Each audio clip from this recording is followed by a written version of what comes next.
So hi friends, మీ అందరికైతే ఎంతో important విషయం చెప్పడానికైతే మీ ముందుకు వచ్చాను. ఎవరు కూడా వీడియోని ఎక్కడ స్కిప్ చేయకండి.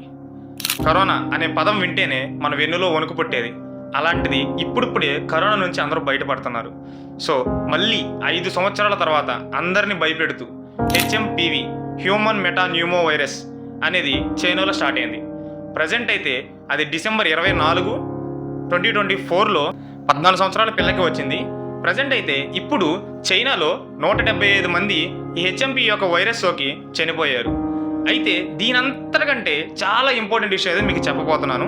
అంతకంటే ముందు మీలో ఎవరైనా కొత్తగా వచ్చినట్లయితే మన ఛానల్కి సబ్స్క్రైబ్ అవ్వండి అండ్ వీడియోకి ఒక లైక్ చేసి కామెంట్స్లో హెచ్ఎంపివి అని కామెంట్ చేయండి. అండ్ టాపిక్లోకి వచ్చేస్తే, ఇండియాలో ఇప్పటి వరకు అంటే జనవరి 6, 2025 నాటికి 3 కేసులు నమోదైనట్టు మన ఇండియన్ హెల్త్ ఆర్గనైజేషన్ అనేది అనౌన్స్ చేసింది. ఈ 3 కేసులు కూడా ప్రజెంట్ బెంగళూరులో 8 మంత్ బేబీకి వచ్చింది. అండ్ దానితో పాటు ఢిల్లీలో 1 కేసు, మహారాష్ట్రలో 1 కేసు అనేది నమోదైంది. ప్రజెంట్ అయితే ఇప్పటి వరకు కూడా ఈ హెచ్ఎంపి యొక్క వైరస్కి ఎటువంటి వ్యాక్సిన్ కూడా లేదు. సో అందరూ కూడా చాలా జాగ్రత్తగా ఉండాలి. అండ్ ఈ హెచ్ఎంపి యొక్క లక్షణాలు వచ్చేసరికి continuous cold and cough and దాంతోపాటుగా శ్వాస తీసుకోవడంలో మీకు ఎటువంటి ఇబ్బంది ఉన్నా సరే మీరు వెంటనే కూడా డాక్టర్ని కన్సిడర్ అవ్వండి.